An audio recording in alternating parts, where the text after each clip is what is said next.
abalaba chairpersons wa branches babadde bagenze Kenya kola training katwaga kumanya babajjeeyo batye Kenya ne babaleeta ate nga abasirikale ababajjeeyo babadde b'amagye mbadde sikimanyi nti amagye ga Uganda gali Kenya kubanga amagye ogenda mu nsi endala parliament ekwa kuyisa resolution tetunakkirizaako amagye gaffe genda Kenya naye ge gabaleese babasibye empingo ku migongo kani imagine nga n'abakyala abasajja be babambula ogenda ku toyi because nga tebasobola kweyambula emikono bagisibidde mabega so kati Kenya tubulire oba munnauganda akyasobola ogenda Kenya n'abeerayo mu mirembe n'ekyokubiri ne bwoba ogenda kujja muntu wabeerawo enkola egobererwa oteekwa okuba nga olina ekiwandiiko ekikomyawo omuntu oyo togenda bugenzi n'olumba gamayinza ga nti Kenya Museveni kati agifudde nga ndowooza nayo disitulikiti ya Uganda gyagenda n'asiba abantu nga bw'ayagala n'aleeta kuba singa bazize omusango nga baguddiza Kenya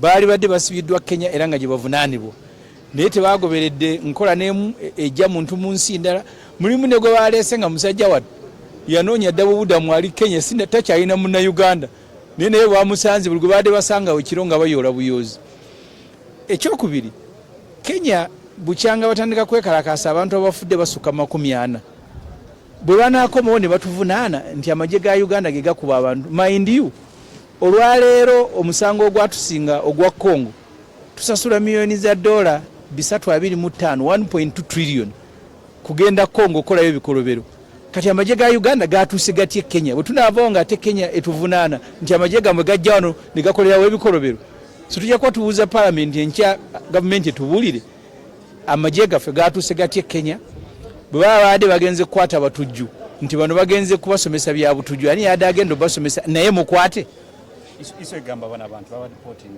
amagye ga Uganda siri amagye ga Uganda egawano nibo babasanze ku hoteli nga boogera nabo Lunyankole kuba abanyankole basinga obungi mu magye batono nga boogera Oluganda bano bwe baleese si bakasiru boogera byabatuuseeko byonna babimanyi ababagye baadde boogera nabo mu Lunyankole mu Luganda so n'olwekyo tiri yasobola kwewakana kati ndowooza ensonyi zibakwata kubanga mu busiru bwabwe eggwanga libategedde nti bali Kenya n'emmundu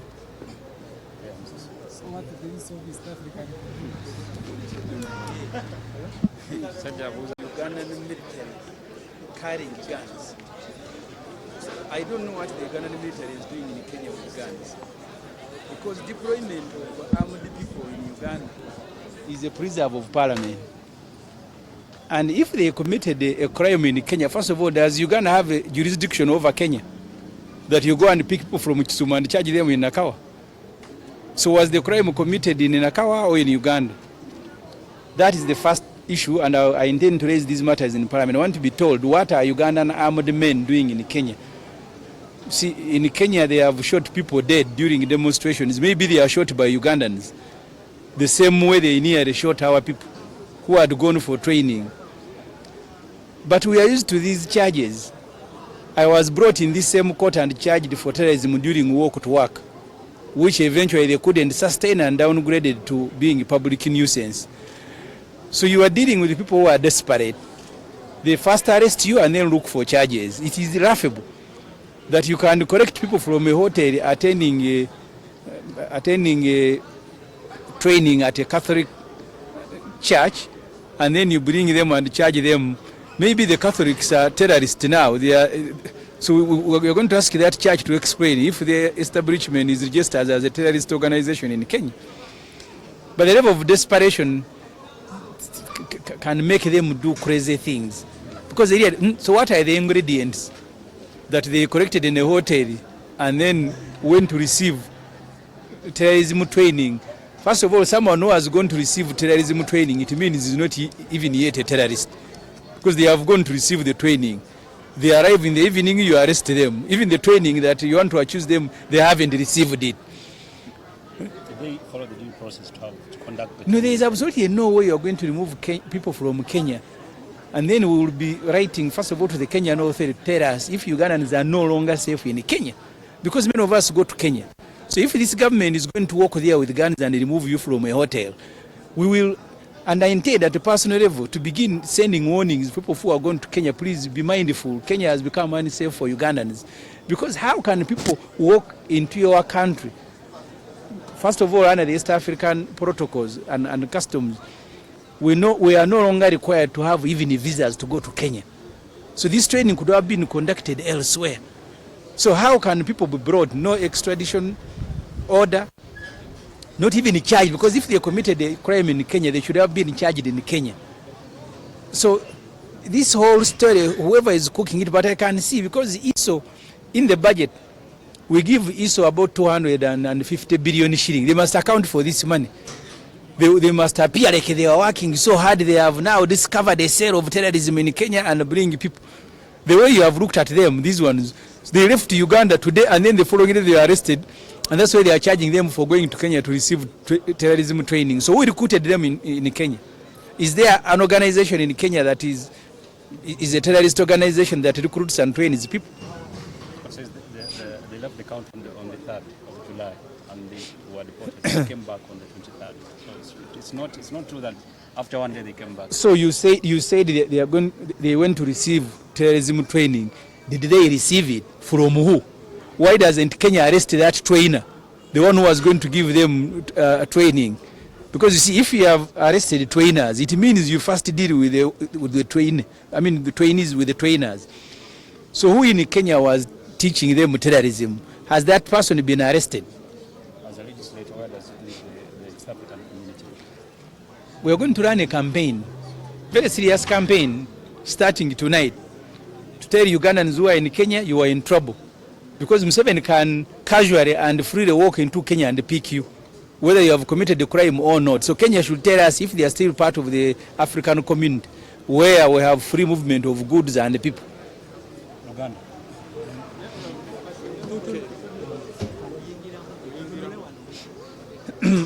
Okusoka bano bonna be basibye bakulembeze mu FDC.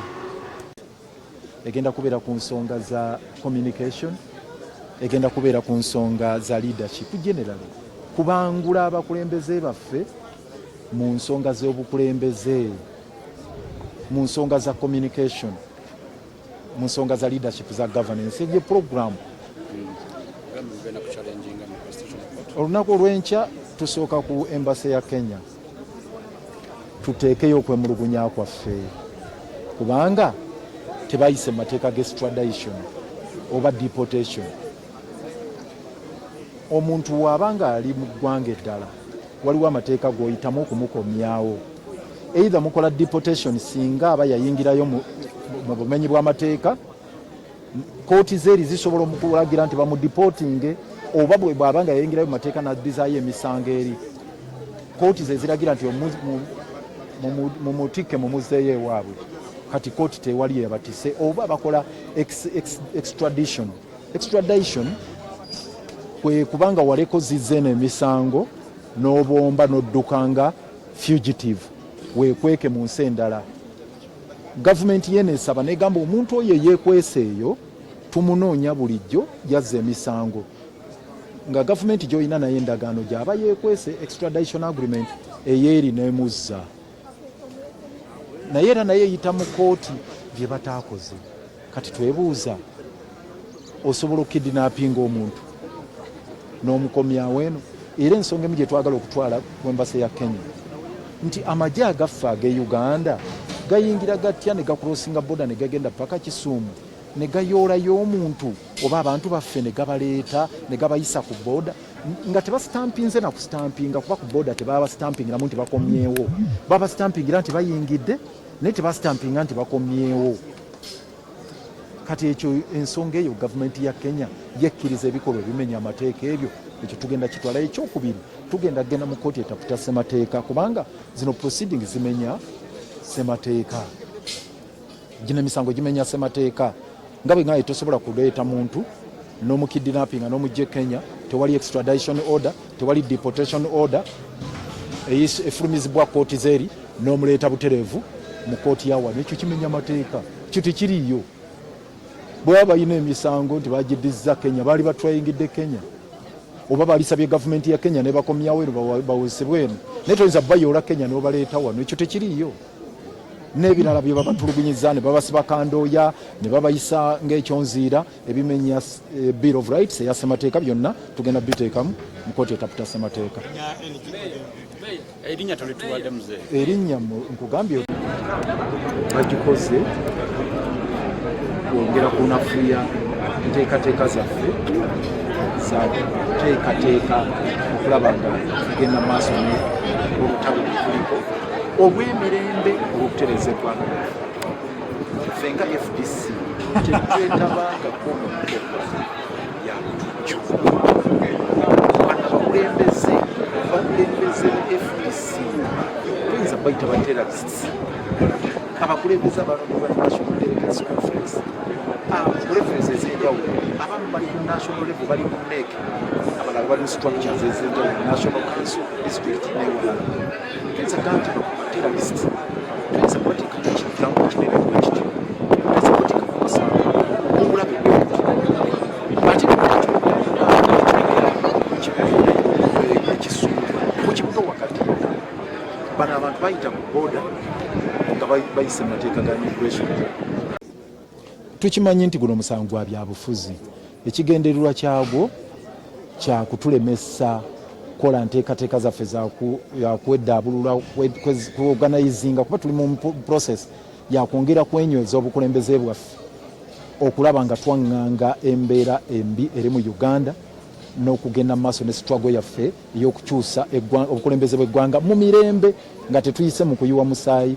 Ng'ekibiina tuli mu kwezza bujja, ng'opposition tuli mu kwezza bujja, tulabe twongera okwenyweza, okwongera okuziba emiwaatwa gye tulinamu n'okwongera okubangula abakulembeze baffe nga mu by'obukulembeze.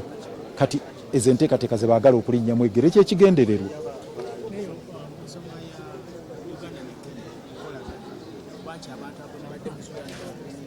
Ekyo tekiriiyo okugamba nti gavumenti y'e Kenya esobola okukkiriza abantu ne tutuula ekisuumu ne tukulosinga boda ne tutuula ekisuumu nti tugenze ku traininga bayeekera, tugenze kututulengira batujju mu kisuumu wakati.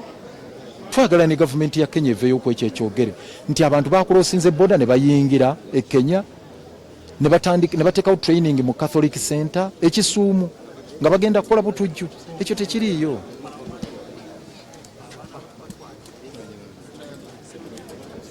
One is that clearly Museveni is not in charge, because if he was in charge, there is no one would have charged 36 activists who had traveled to Ukweli, to receive basic skills of communication with terrorism. So number one, I've confirmed that Museveni is out of touch, and is not in charge. Number two, what happened to our colleagues has confirmed to me what the Kenyans have always complained and talked about, that we have some of our Ugandan forces in Kenya, because when they broke into their rooms, put them on gunpoint, when they were being tortured, it is the Ugandan security forces that were doing that. They were speaking Runyaktara and others were speaking Luganda. So for the charges of terrorism, it's really a shock. It is surprising that people who had gone to receive training in communication skills can be called terrorists. Put in some legal perspective, legal mind, what do you think this should have been? Because first of all, Well, they didn't have clearance.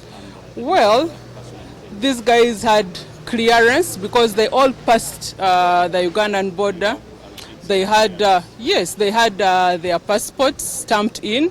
They actually had the yellow fever cards. And even the center where they were arrested from, it's a church center, by the way, a Catholic center. So it's just a surprise that they were forced back. Because if we are talking about deportation, there are laws that are supposed to be followed. They are supposed to take them to court and then bring them here. By the way, there's also a Kenyan that was arrested with them, a Kenyan refugee in the names of Simon Rutaronda, who was also abducted with them and is also appearing here. But most importantly, these are our activists from all over the country, and they are very strong. If you are in court, you saw them singing that they will overcome. When they read out their charges of terrorism, they all started laughing because they know they are innocent. They had simply gone to attend a training in communication skills. The number is 36, but we've heard of 40. What is the 40? Clearly speaking, I am one of the people that has been visiting them in Nagalama, but I was never allowed access to all of them. So until yesterday, I was only able to tell that they were 27. So it's only after they have been charged here that we have actually come to realize that the number was not even that 36 that we were told, but 40. How many? I'm yet to establish. Probably we need to look at the charge sheet and establish the number.